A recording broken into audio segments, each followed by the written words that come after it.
Сегодня в реальности Fact Talks Сергей Дитюк, директор по информационным технологиям группы Метинвест, генеральный директор Метинвест Digital.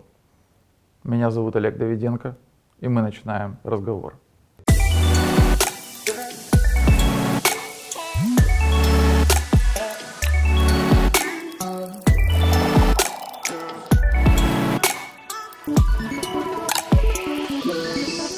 Сергей, добрый день. Рад приветствовать в нашей студии Fact Talks. И прежде чем мы перейдем к длинному разговору, первый однозначный вопрос по сути нашей встречи, по теме цифровая трансформация. Оно выражение хайповое, оно в тренде. Вот. Кто-то слышит про любой отголосок технологий, и им кажется, что это цифровая трансформация. Первый вопрос, чтобы вот понять мне и всем, что же такое цифровая трансформация, а что не является, возможно, таким. Добрый день, Олег. Действительно, это очень хайповое выражение, ну и поскольку нет нормального определения, то есть нет какого-то стандарта или общепринятого определения, то реально многие люди называют цифровой трансформацией все что угодно.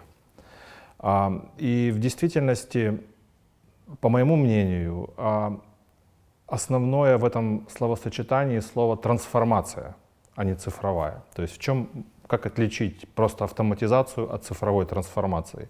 Трансформация — это когда с помощью диджитал, с помощью цифры у тебя происходят качественные изменения, появляются какие-то новые возможности, новые способности, новые результаты.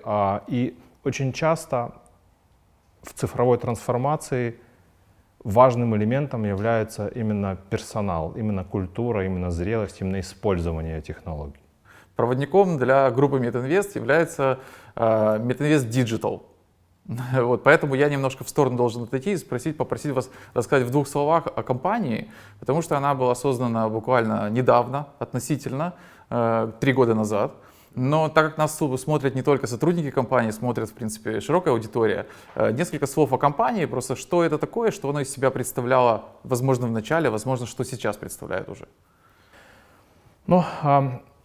В холдинге, в группе Метинвест принята достаточно централизованная вертикальная модель управления, поскольку достаточно много предприятий в цепи создания стоимости, и ими нужно управлять, балансировать и координировать их деятельность из одного центра, для того, чтобы получить максимальный эффект. Для того, чтобы это делать, необходимо, естественно, иметь инструменты, чтобы из центра управлять деятельностью по логистике, по закупкам, по планированию производства, по управлению качеством, по продажам, по управлению персоналом, по всем направлениям. Из центра огромным количеством очень больших и сложных предприятий. Как это делать? Естественно, нужны правильные менеджерские процессы и правильный инструментарий, правильные системы, правильные технологии и доступ к данным. В соответствии с этим требования к информационным технологиям в холдинге были очень высокие, есть высокие, и есть задача создавать унифицированные, стандартные, централизованные системы для того, чтобы можно было управлять всей группой. Одна из причин, зачем мы создали компанию Метинвест Digital, на определенном отрезке пути, когда мы консолидировали информационные технологии, людей, стандартизировали процедуры, процессы, мы увидели, что просто находясь и будучи частью большой группы, находясь одним подразделением в какой-то компании, нам очень сложно динамично реагировать на вызовы. Потому что цифровая среда, вы видите и знаете, она развивается очень быстро. Кубики были разбросаны по компаниям разным, абсолютно, но когда они отдельно лежат, сложно уже синхронизировать между ними. Поскольку это продолжали быть частью компаний, частью предприятий. И в связи с этим было принято решение, что мы создаем отдельную свою компанию, которую назвали Метинвест Digital, и которая в себе включает всю IT-экспертизу во всей группе и отвечает полностью за IT и диджитал в компании. Ну, достаточно такое неординарное и, с другой стороны, наверное, инновационное решение. Оно отвечает названию. А вот такие примеры вообще есть в мире, в принципе? Да, вы знаете, в мире есть такие примеры, достаточно много. И в нашей отрасли POSCO, Tata Group, ArcelorMittal, у всех есть компании, которые в себе консолидируют диджитал-экспертизу и отвечают за IT в этих группах. В других отраслях таких компаний тоже много. В Украине мы были одними из первых, я точно не помню, возможно, даже первыми. Но сейчас уже таких компаний становится все больше, это тренд, поскольку это действительно приносит ценность для холдингов, для групп. Это в основном группы создают, это не отдельные предприятия. Они приносят действительно ценность, и сейчас есть там МХП Digital, Нефтегаз Digital, там МОКА Digital и так далее, и так далее. Хотя полный цикл от обслуживания, предоставления сервиса, выполнения проектов, развития новых технологий, там, R&D и так далее, есть очень немногих. Мы, наверное, здесь уникальные. Если подвести небольшую черту и в нескольких словах сказать о фокусе компании сейчас Digital, на чем он фокусируется, какие основные, возможно, услуги, направления? Возвращаясь к цели создания, да, у нас есть 3 роли ключевые. Первая роль — это сервис-провайдер. Ведь мы обслуживаем, предоставляем сервисы для всех компаний группы. Это там, 1075 сервисов, это там, больше 800 информационных систем, это, если не ошибаюсь, 35, там уже больше 1000 пользователей по всей группе компаний. Да? И эти сервисы, эти системы, они обеспечивают ежедневную непрерывную работу бизнеса. Вторая роль — это диджитал-партнер. На сегодня у нас около 80 проектов, которые мы будем реализовывать на 2022 год. Там от 60 до 80 проектов в среднем ежегодно у нас в портфеле, и мы отвечаем за реализацию этих проектов. Эти проекты направлены на создание добавленной стоимости. То есть приоритеты, есть фокусы, есть проблемы, и большая часть этих проектов действительно имеет прямой экономический эффект.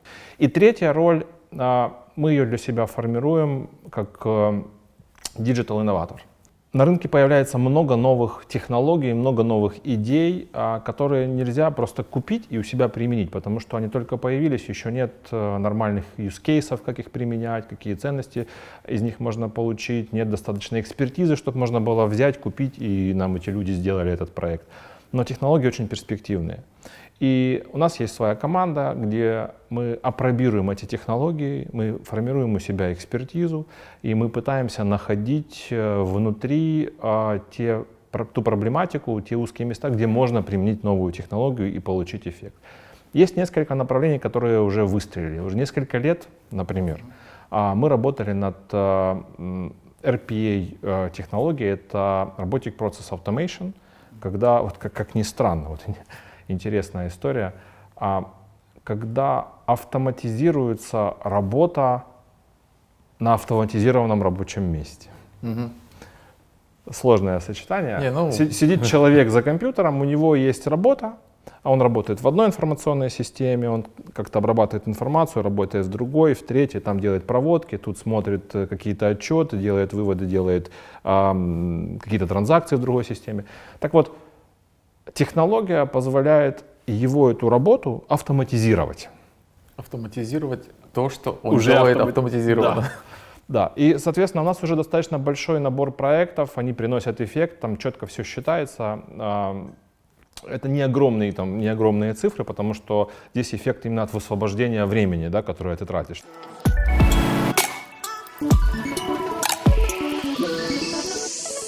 Так вот, можно сказать сегодня, что группа Метинвест, она внедряет вот эту цифровую трансформацию. Мы где, в начале, или мы уже условно зрело ее как-то внедряем, у нас есть определенная стратегия, которая долгосрочна. На каком этапе, где мы здесь? Ну, смотрите, когда мы говорим, как понять, есть цифровая трансформация или нет, делаем мы ее или не делаем, то здесь есть некие, может быть, формальные индикаторы, а есть все-таки вопрос, что формулировки-то толком-то и нет, да, то есть нет стандарта. И поэтому как компания сама чувствует и верит, здесь больше об этом. Но по формальным индикаторам действительно мы в конце прошлого года разработали по 14 направлениям дорожные карты развития по цифре, да, то есть это роудмэпы по проектам, которые необходимо делать на 5 лет вперед. Мы согласовали цели с бизнес-владельцами, то есть куда мы идем, чего мы хотим достичь. И, соответственно, все наши проекты, все наши портфели, они привязаны к результатам, то есть что нужно получить. Мы начали строить систему контроля результатов этих проектов, то есть мы понимаем, что это не проект ради проекта, какая-то технология, мы должны получить конкретный эффект, достичь конкретных целей и посчитать этот результат. Все эти изменения с цифрой, которые происходят, с помощью цифры, их нужно использовать. Это не просто коробочка, которую включила, она дает результат. Это часть изменения ежедневной работы. Если ты понимаешь, как она поменялась, если ты можешь использовать эти результаты, эти новые возможности, ты достигаешь эффекта в конце этой цифровой трансформации. И вот сейчас это один из фокусов компании — повышение цифровой зрелости персонала.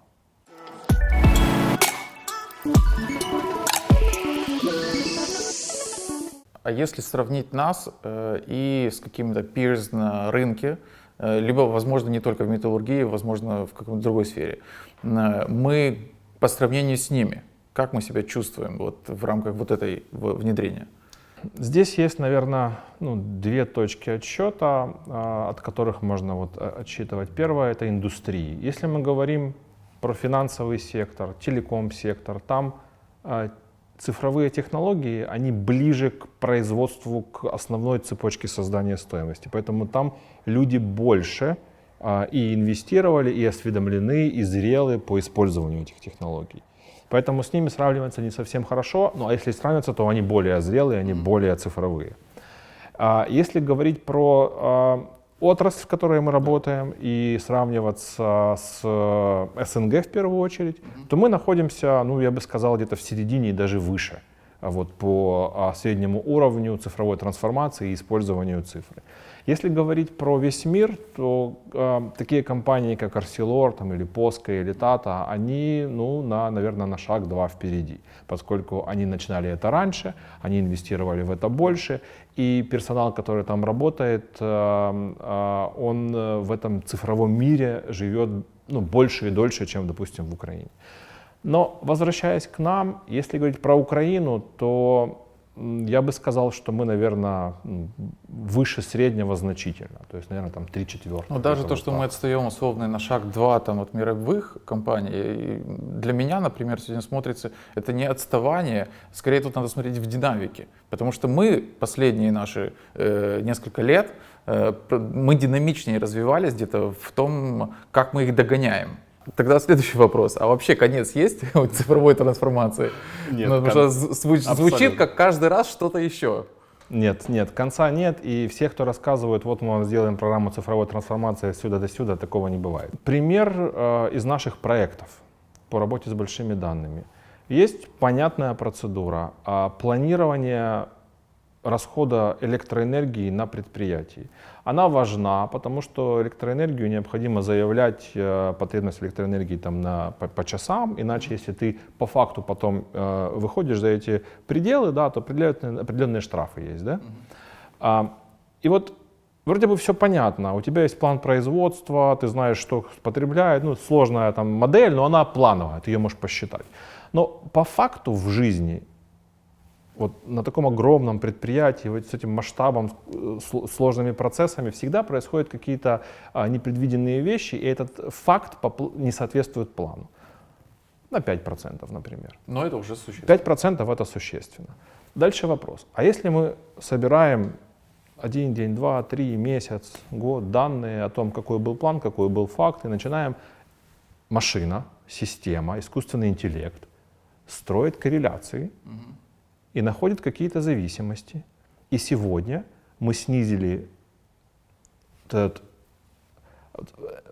повысили точность от 5% у нас сейчас непопадания до меньше, чем 3%.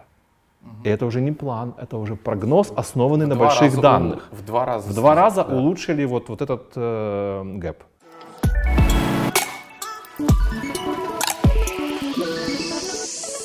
А сколько это стоит вообще в деньгах? Вот эти наши инновации в цифровой трансформации. Как мы считаем эти деньги? Во-первых, ну, как мы их считаем, сколько мы тратим? А с другой стороны, какая доля наших затрат, например, по сравнению, опять-таки, с компаниями другими в мире? Для того, чтобы понять, а мы много тратим или мало? Ну, в целом по миру есть некие метрики, есть аналитические агентства, которые их собирают, а в соответствии с этими метриками мы раза в 2 меньше тратим, чем по миру. Но справедливо, конечно, сравниваться, наверное, с теми, кто работает более-менее в похожих условиях. Это с СНГ, с нашими там конкурентами, там, Северсталь, НЛК и так далее. Там мы тоже, на самом деле, отстаем где-то на 20-30%. Но, опять же, они начали этот путь раньше. Я думаю, что последние годы мы сокращаем вот эту дистанцию. Мы не только Метинвест, мы как Украина в целом, я имею в виду. Возвращаясь к тому, сколько мы тратим, ну, здесь нужно понимать, что большую часть мы тратим на поддержание бизнеса, то есть на сервисы. И меньшую часть мы тратим на проекты. Если говорить про проекты, то здесь важно даже не сколько мы тратим, а важно, насколько это окупается. Какой возврат. Мы считали, например, решение SAP, вот тех технологий, которые мы внедряли в ландшафте там, SAP, они нам дают там, эффект там, около $50 миллионов в год. Если взять просто Aribu, это управление закупками, вот первый год, когда считали эффект, то есть такой post-implementation review, $16 миллионов в год.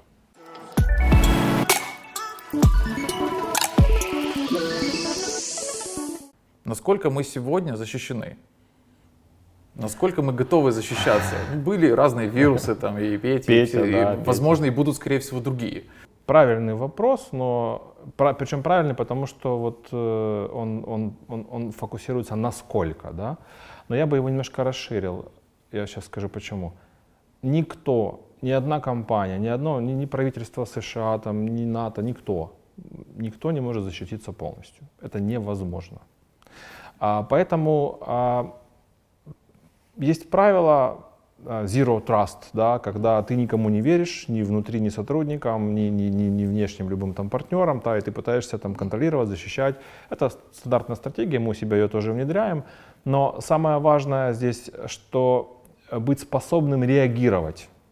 Быть способным реагировать, когда что-то идет не так. Совсем недавно были соревнования соревнования между командами Security Operation Center.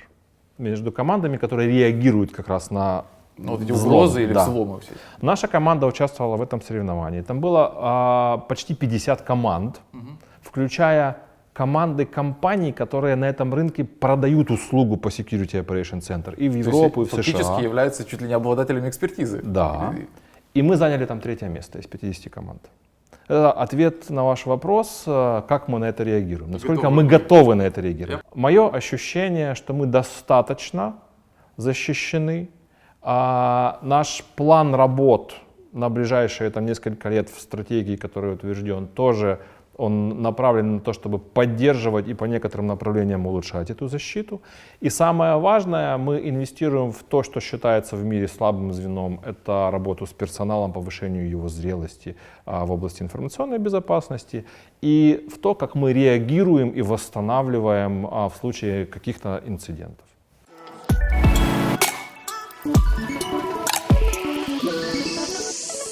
Касательно экспертизы, когда мы поговорили, вот пример, кто-то участвовал и является там, фактически носителем экспертизы, где-то ее не хватает, где мы ее берем, кто у нас является ключевым партнером. То есть вопрос такой касается партнерства и экспертизы. Я бы его, может быть, так на 2 части разделил. Первая часть, в принципе, где мы берем экспертизу там, вот, в широком смысле слова, мы сотрудничаем с вузами. Мы вот, в рамках Метинвест политехники мы очень рассчитываем, и насколько я знаю, он запланирован, мы активно работаем по цифровому факультету. Даже если его не будет, у нас будет много цифровых программ для стандартных факультетов, которые там будут. Мы уже работаем с другими вузами, у нас есть программа интерншипа. У нас уже там, пару десятков студентов, интернов работает, и мы продолжаем это расширять и увеличивать. У нас внутренняя программа обучения и повышения квалификации, то есть ротация кадров и определенные там, вот, карьерные пути, где люди переходят из каких-то более простых специальностей, если у них есть интерес расти в каком-то направлении, они проходят курсы и начинают дальше расти. И плюс у нас очень широкая экосистема партнерства, где мы пытаемся привлечь вот ресурсы с рынка. Но у нас есть, это вот одна часть ответа, да, но у нас есть несколько якорных технологических стеков, например, SAP. Вот, все знают, что в компании стандартом является ландшафт системы технологии SAP для систем управления финансами, затратами, материальными потоками по всем компаниям, по всей группе. И это действительно очень огромное внедрение, очень масштабное, и оно даже в рамках Европы считается одним из мощных и больших. В мире есть компании и больше, то есть мы там не в первой десятке точно. И для того, чтобы мы имели возможность и стабильность, и гарантию, устойчивость того, что мы можем поддерживать и развивать, нам нужно, естественно, иметь хорошие компетенции, понимать, как этим занимается у нас там не одна сотня людей. Так вот, чтобы обеспечить стабильность и устойчивость и вектор развития на повышение эффективности, нам нужно, чтобы у нас были правильные процессы, правильное понимание, как управлять этим ландшафтом, как поддерживать пользователей, как там выполнять настройки, как решать проблемы, как устранять инциденты, как выполнять развитие новых проектов, чтобы оно было интегрировано, не останавливало старое. То есть масса вопросов. В таких ситуациях мы заключаем партнерские соглашения с вендором. Например, говоря сейчас про SAP, у нас высший статус Advanced Customer Competence Center. То есть мы как центр компетенций клиента Метаинвест группы, мы имеем высший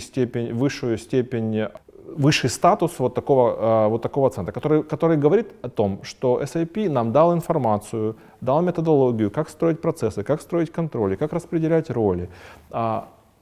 Потом сделал, естественно, тестирование, насколько мы выполняем этим требованиям, да, и, соответственно, дал нам присвоил это звание, и там каждый год или два они делают, соответственно, там ретестирование, чтобы поддерживать этот статус.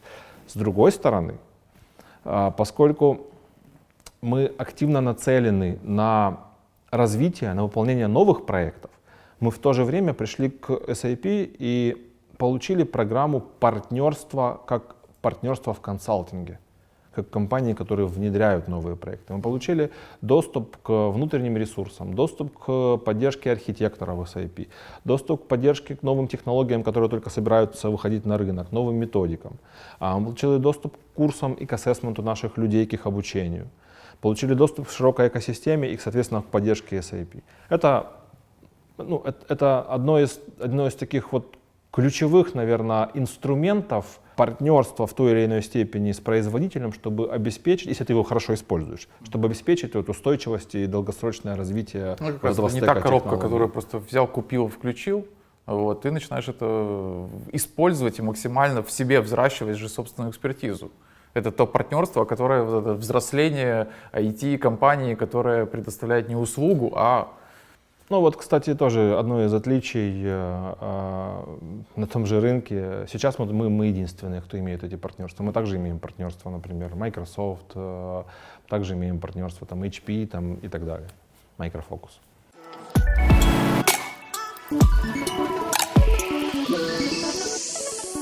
Ковид принес совершенно непредвиденные задачи, условия для жизни и так далее. Два вопроса. Первый, в принципе, как мы вообще встретили это и насколько нам сложно было перестроиться. И второе, как мы сейчас живем, потому что тоже ковид — это часть того, что не уйдет так просто, оно останется с нами надолго. То есть как это повлияло на нас, на нашу трансформацию и, в общем, на то, что мы делаем в этом плане, в том числе и удаленка, как она прошла, как она сегодня работает. Наверное, я расскажу. Мы были в шоке, конечно, как и все. Это такая, понятно, реакция персональная, коллектива и всех остальных. Но технически, организационно, на самом деле мы встретили это, я бы сказал, с честью и очень хорошо. То есть вот вся наша стратегия, которая была направлена на развитие и формирование инфраструктуры, вот как раз той базы, того фундамента, она была нацелена на Cloud First технологии, то есть преимущественное использование в клауде, масштабируемые новые технологии. Здесь же у нас партнерство с тем же Microsoft, как основным производителем этих всех систем. И когда возникла необходимость максимально уйти из офисов, остаться дома, никуда не ходить, то мы уже были готовы к этому, потому что мы уже были в облачной инфраструктуре, мы уже использовали системы удаленной работы и электронного взаимодействия между персоналом, те же системы видеоконференции, тот же там Yammer, Teams там, и так далее. Мы как раз тогда меняли Skype, который был, да, на Teams, то есть мы как раз уже завершали этот процесс. Соответственно, технологически мы были готовы. Что не было готово, наверное, это привычка использовать это все в большом масштабе, потому что мы только начинали такой adoption, да, вот использование в компании. Но могу сказать, что на собственном опыте достаточно быстро адаптировались. Вот, такая была всегда шутка, что COVID-19, он номер один диджитал-инноватор во всем мире, он всех пересадил на диджитал-рельсы. 100%. Вот, и поэтому как раз вот, техническая готовность уже была, у нас была очень правильная и последовательно реализованная стратегия, да, в этом плане. И как раз вот этот фактор, который всех вынудил использовать интенсивно, и никуда ты с этого не денешься, он просто вот в комплексе дал очень хорошую реакцию компании, группы Метинвест на вот изменившиеся условия работы.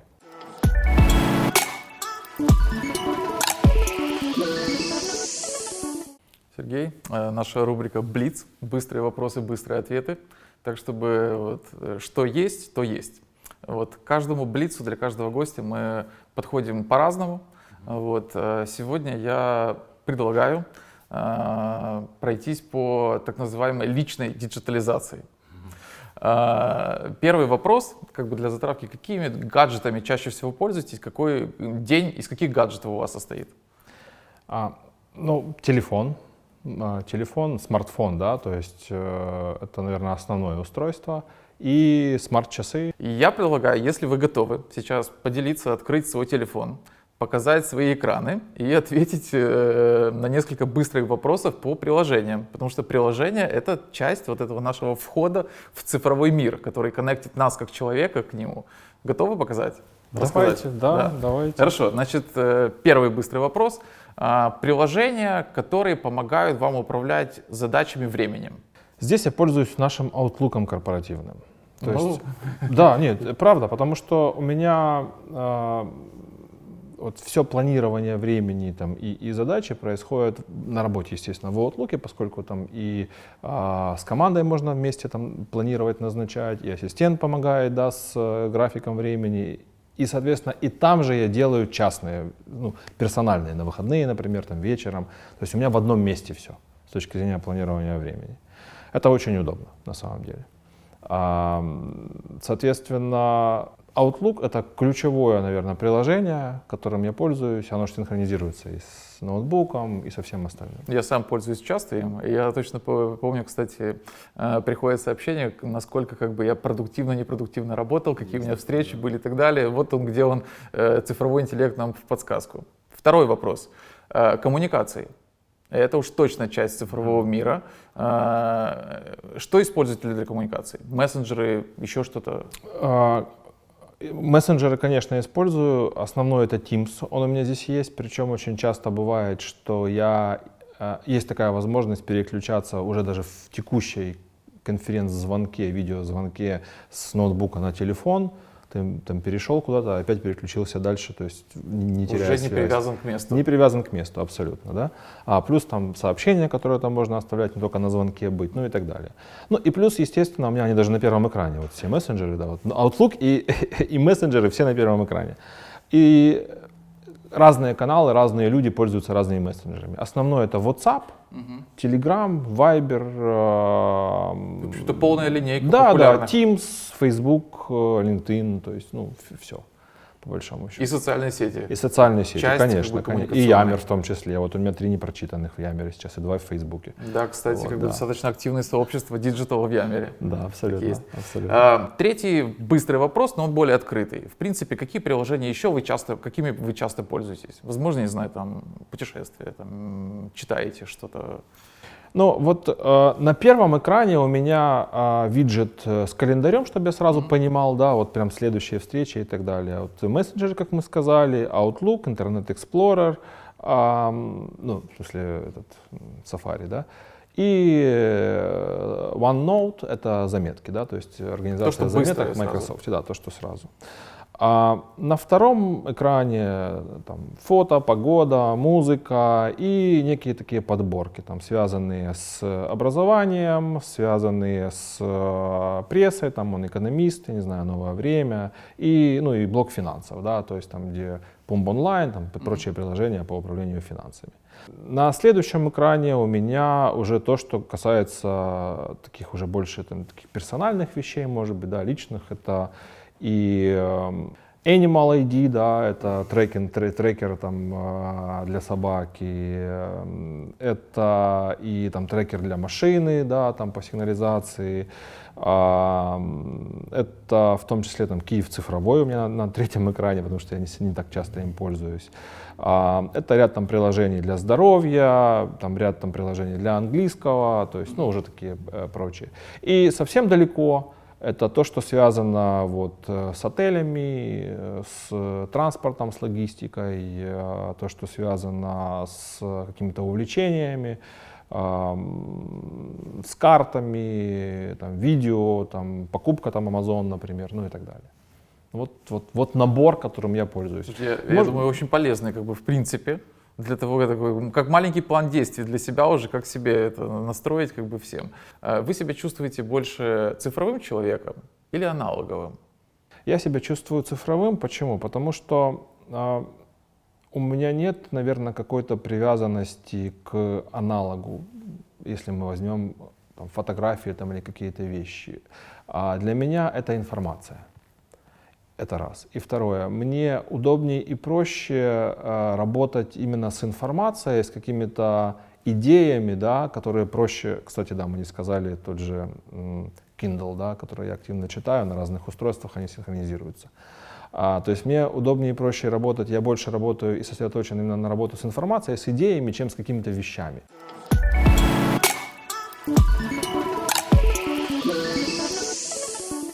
Я предполагаю, да и знаю, по крайней мере, по своему направлению, возрос спрос на цифровые решения теперь к вам, к диджиталу. Да. Теперь, условно, то, что просили 2 года назад, это не то же самое, что сегодня. Запросы выросли в разы. Насколько вы готовы их удовлетворить все? Если у вас хватит ресурсов, и, например, 1000 человек сегодня в компании, это много или мало? Уже 1200, но здесь больше вопрос не из-за проектов был, а больше вопрос из-за интеграции предприятий, которые вот вошли в структуру группы за последние, может быть, полгода, поэтому здесь больше этот прирост. Но вопрос... То есть в целом количество людей на запрос осталось плюс-минус тот же? Да. Но вопрос абсолютно правильный и корректный, и на самом деле он, я бы сказал, очень сложный. Почему? Потому что в действительности, я затрагивал эту тему, персонала на рынке в целом его не хватает, за него борются. У нас есть много направлений, где мы пытаемся вот эту экспертизу взращивать, растить, вовлекать, но этих людей не хватает. Очень часто даже, когда ты приходишь на рынок, говорят, я хочу купить это. У них нет партнеров или нет доступности, или говорят, становись в очередь, как бы через полгода мы тебе это сделаем. Это реальная проблема. И, соответственно, наверное, это один из сдерживающих факторов, который один из 2 ключевых, наверное, сдерживающих То есть внешний факторов. фактор. Я бы назвал это фактор рынка. Рынка, Это да. не проблема там одной компании, это фактор рынка. Вторая сторона медали это зрелость, как мы говорили, заказчиков, зрелость бизнеса, постановка задачи, понимание, что делать с этими данными, как извлекать из них ценность, как использовать эти инструменты, которые есть, чтобы получать этот эффект. Это вторая сторона, над которой мы тоже работаем. Но справедливости ради, вот вопрос, который прозвучал, а увеличилось ли это количество проектов? И этот тренд точно есть. Этот тренд есть не только в нашей компании, он есть в принципе в мире. Но в нашей компании я бы сказал, что он даже больше, даже интенсивней. У нас бывали такие ситуации, когда там 3 года, 4 года назад мы приходили с какими-то проектами, которые более-менее базовые, например, там, по инфраструктуре сбора данных, да, или какой-то такой нишевый проект, я не знаю, там, по по аглодоменному переделу, например. Да. И, соответственно, не были готовы еще ни заводы, ни инвестиционный комитет, чтобы в это инвестировать, потому что не было четко понятно, какая окупаемость, да, и, соответственно, что из этого можно было получить. То есть заказчики, они еще этого, может быть, не до конца понимали на местах. Хотя правление, конечно, понимает, да, куда двигаться и что из этого можно извлечь. И вот сейчас, когда возникают опять эти проекты, но уже со стороны заказчиков, они говорят, мы хотим этого, сделайте. И, соответственно, мы берем это в портфель, и мы, соответственно, планируем реализацию этих проектов.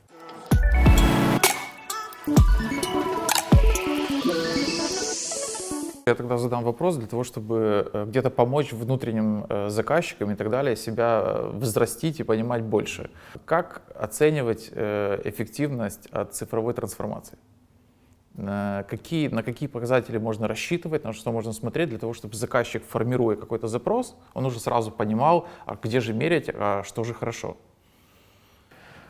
Ну, я думаю, что самый простой индикатор — это деньги, то есть value, которые мы получаем в результате этого проекта.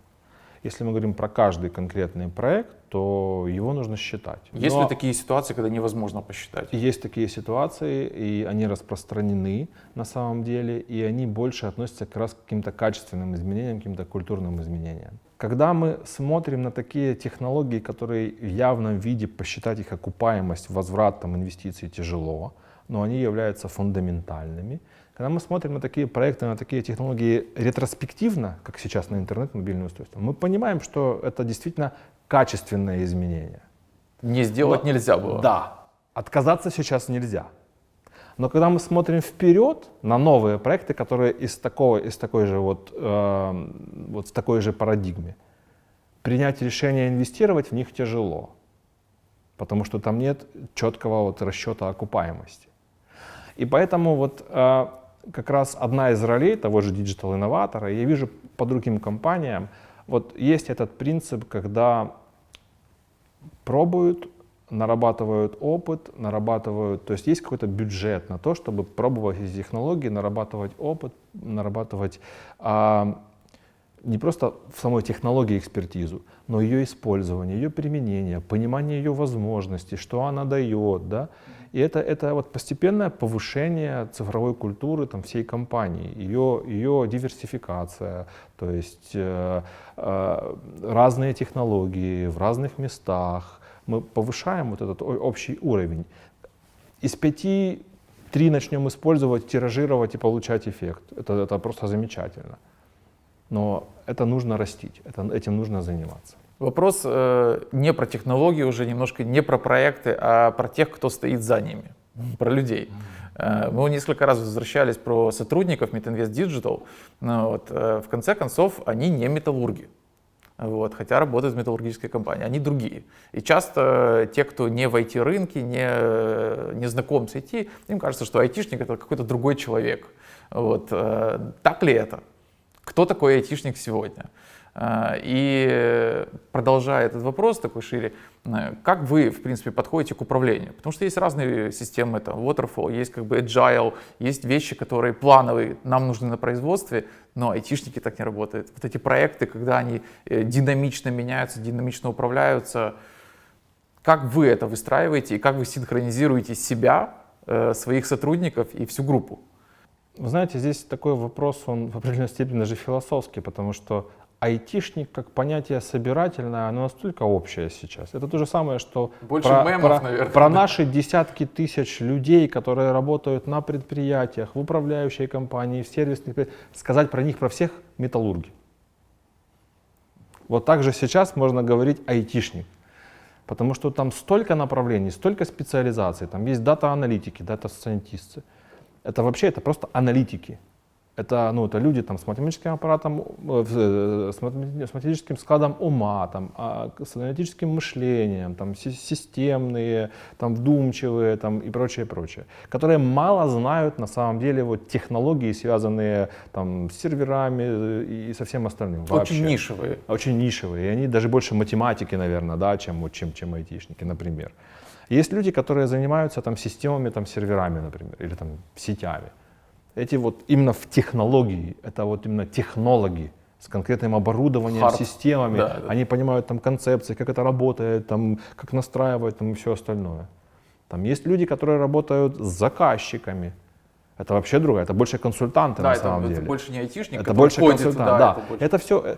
Но если еще раз вернуться назад вот в целом, да, то в целом все-таки айтишный мир, он другой, да, и, соответственно, одна из причин, почему мы создавали именно компанию отдельно Metanyst Digital, чтобы она становилась неким мостиком, некой частью айтишного мира и больше жила по его принципам, по его подходам. Да, у нас там на самокатах в офисах не ездят, да, в шортах не ходят, конечно, да, как там в Гугле где-то еще, да. Но в то же время у нас более гибкая культура, более открытая культура, более демократичная культура внутри Digital. Мы ее такую создаем. У нас на заре еще там 2-3 года назад у нас было много кейсов, когда мы искали персонал с рынка с айтишных компаний, они приходили, смотрели и не устраивались к нам на работу.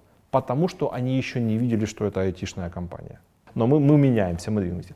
С другой стороны, мы являемся частью холдинга, промышленного холдинга. Мы нацелены на то, чтобы решить задачи в этом холдинге. И, соответственно, мы должны быть частью культуры общей, да, частью неких ценностей, процессов, которые там есть. И поэтому мы, вот, как раз, я говорю, находимся где-то посередине. Мы таким мостиком являемся к цифровому как получается миру. Пока мы еще вырабатываем. Пока мы еще вырабатываем этот баланс, где-то, может быть, мы еще боремся, где-то мы еще ищем свой путь, нам всего 3 года, да. Но в целом вот этот год показал, что мы нащупали вот свое направление, где балансировать между определенной там жесткостью и предсказуемостью, может быть, таким плановым режимом работы промышленных предприятий, которые вот есть у нас в группе, да, и достаточно демократичной, открытой, гибкой айтишной средой, которая вот есть в мире, в принципе, вот на рынке IT.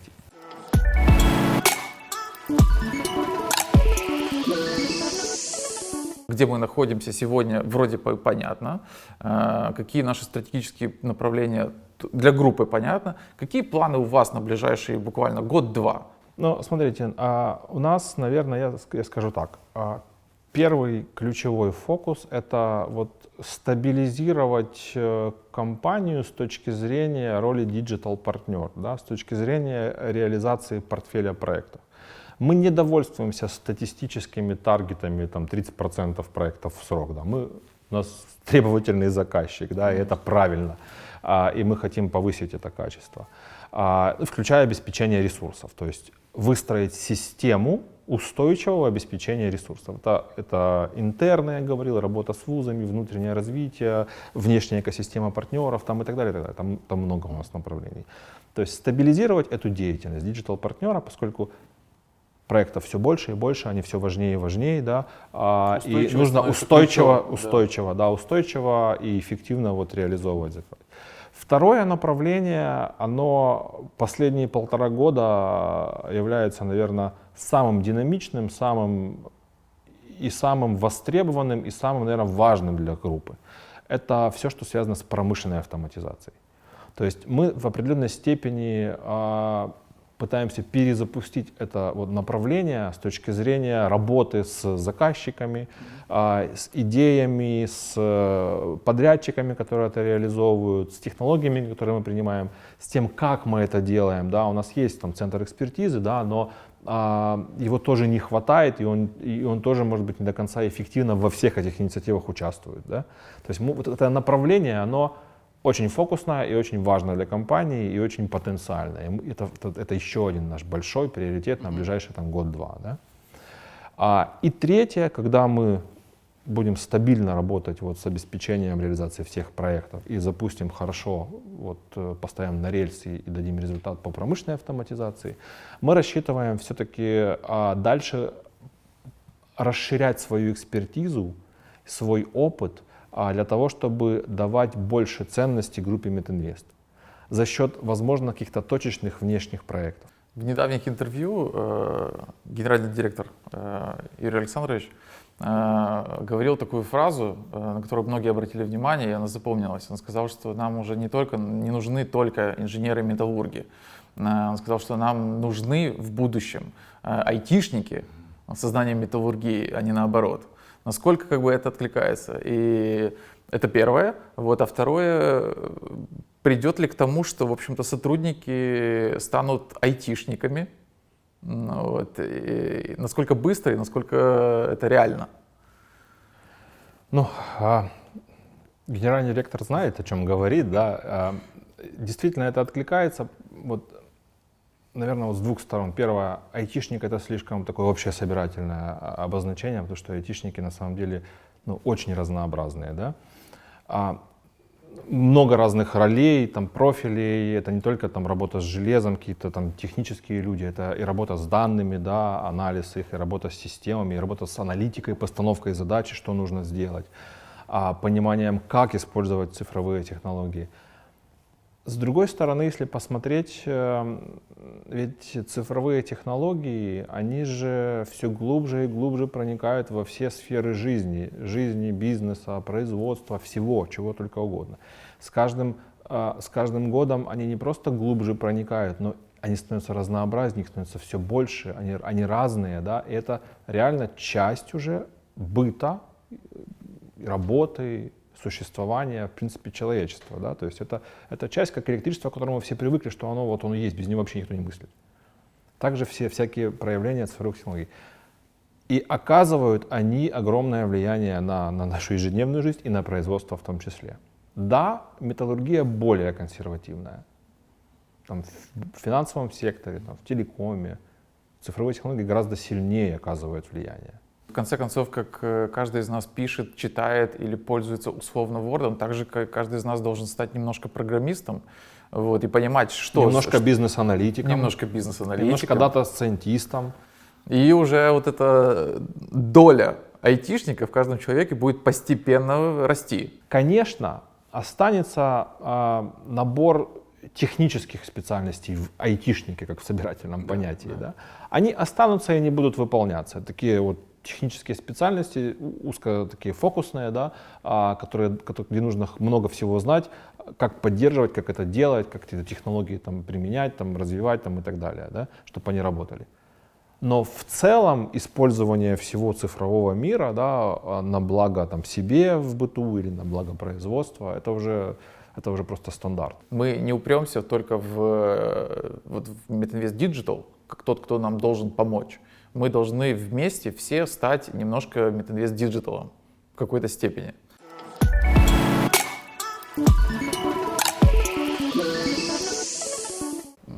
Чай — это всегда истории. Вот. Хотел бы спросить, как вы в принципе попали в IT?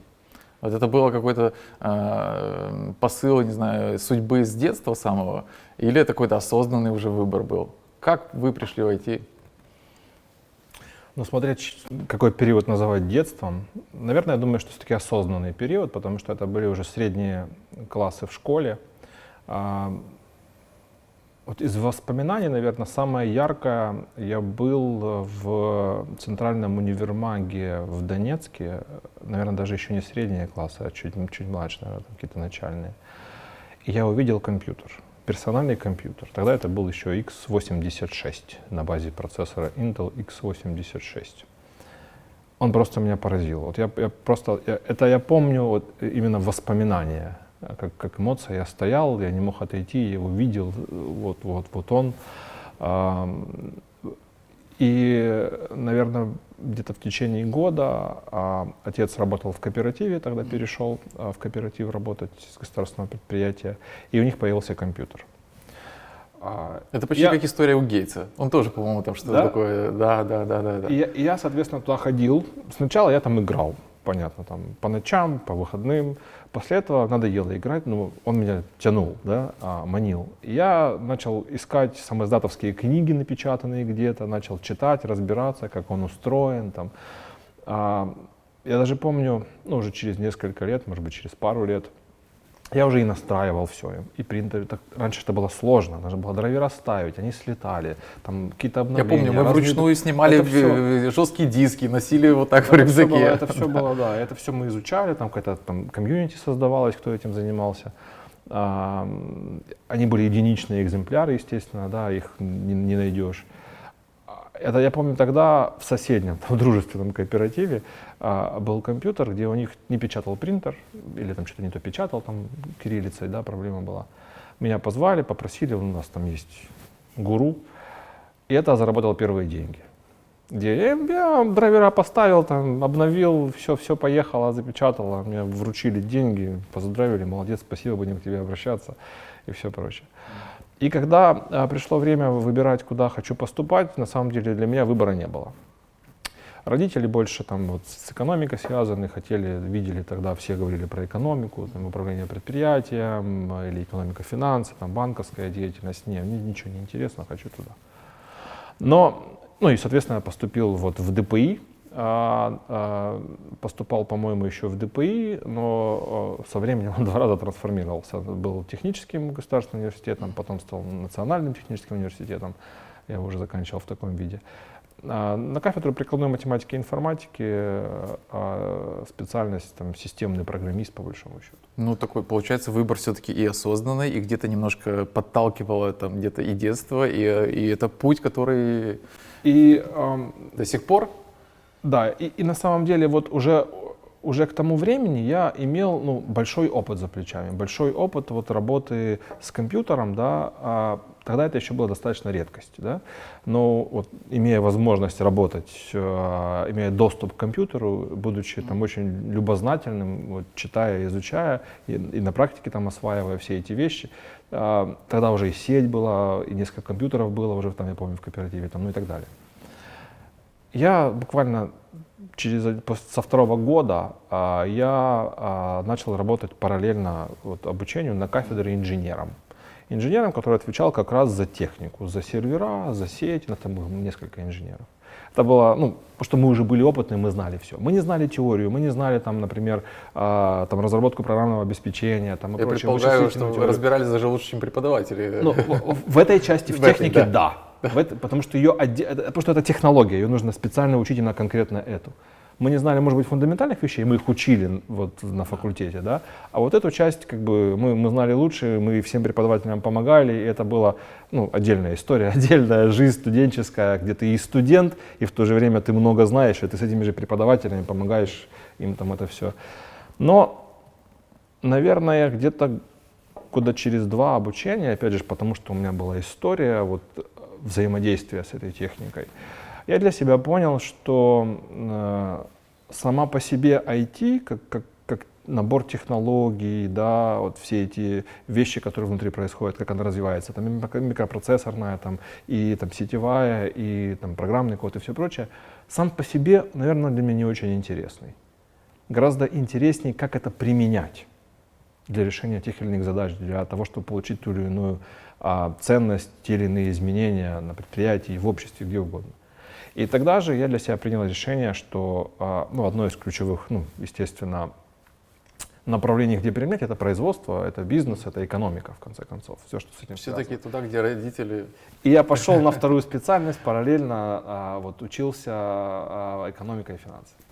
Понятно. Вот. И, соответственно, и дальше я вот такой парадигмы придерживаюсь, что IT не IT в себе, не ради себя, да, а вот для того, чтобы дать какую-то ценность.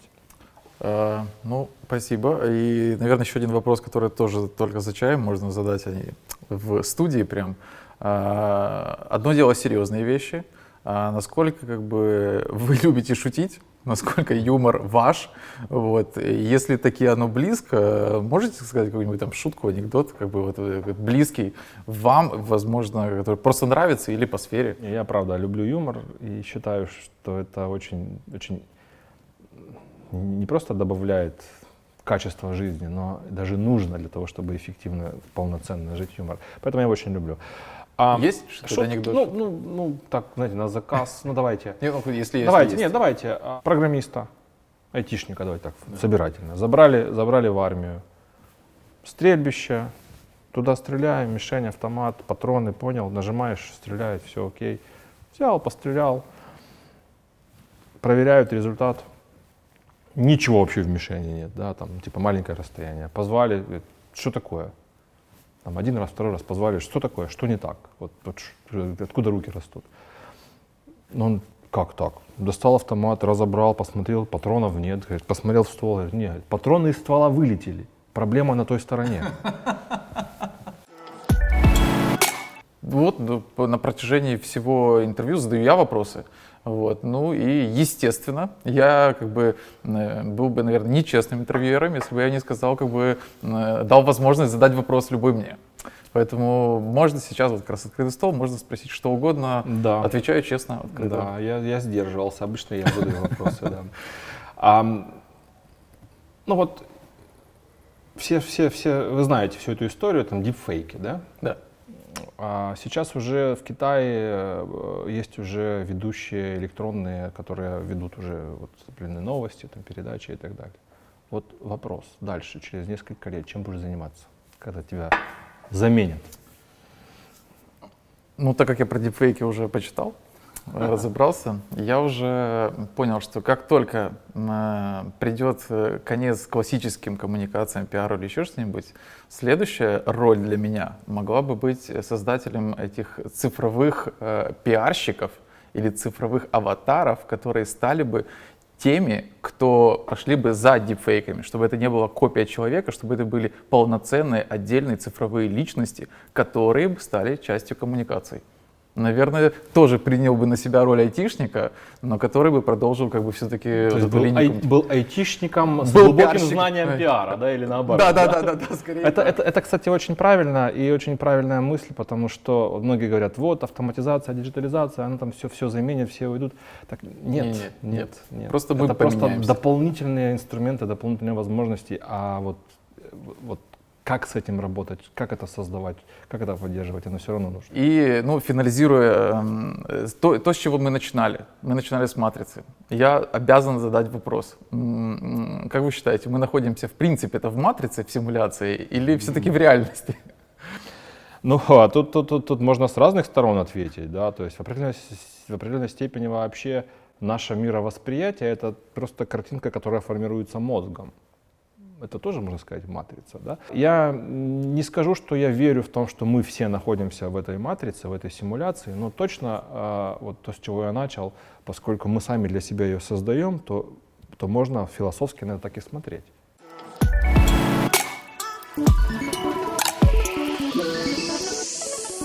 Наша традиционная рубрика «Металлургический дзен». Мы все знаем, что металлурги и айтишники, обязательно немножко философы внутри. Вкратце, у нас есть много философских высказываний, которые нам близки, они совершенно разные. Я предлагаю наугад выбрать одну и посмотреть, насколько как бы откликается вам, как вы ее видите, как она, возможно, отражается в вас или в вашей работе. Давайте попробуем.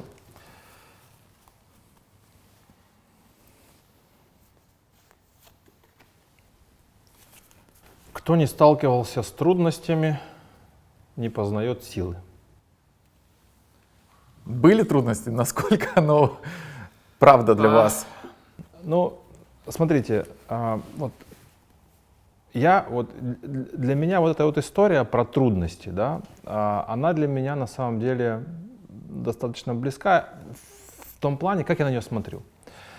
Я считаю, что любое развитие, любое движение вперед — это всегда возможно через преодоление каких-то трудностей. Возьмем спорт. Что такое спорт? Ты постоянно тренируешься. Что такое тренировка? Ты преодолеваешь постоянно. Это мышцы, гибкость, там, выносливость. Ты постоянно преодолеваешь. Только в этом случае, преодолевая, ты растешь. Это физика. Там вроде бы все понятно, там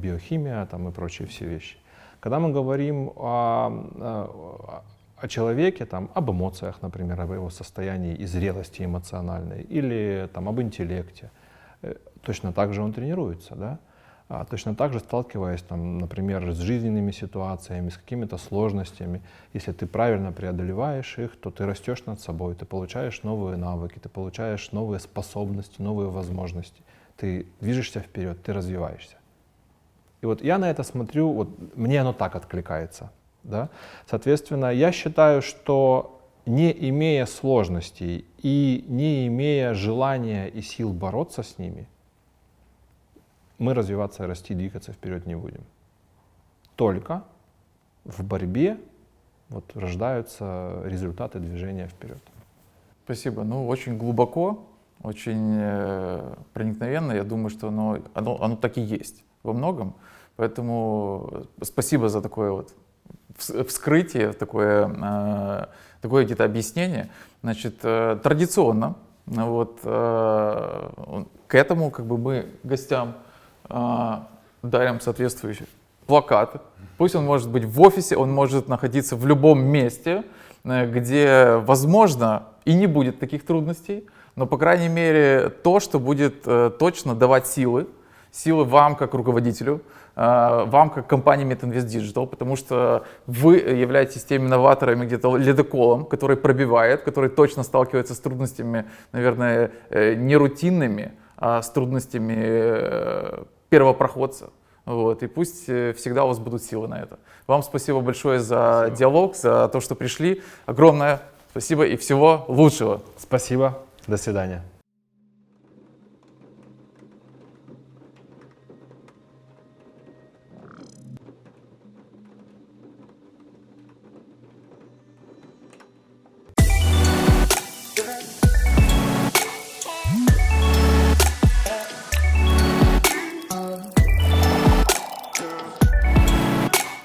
Oh.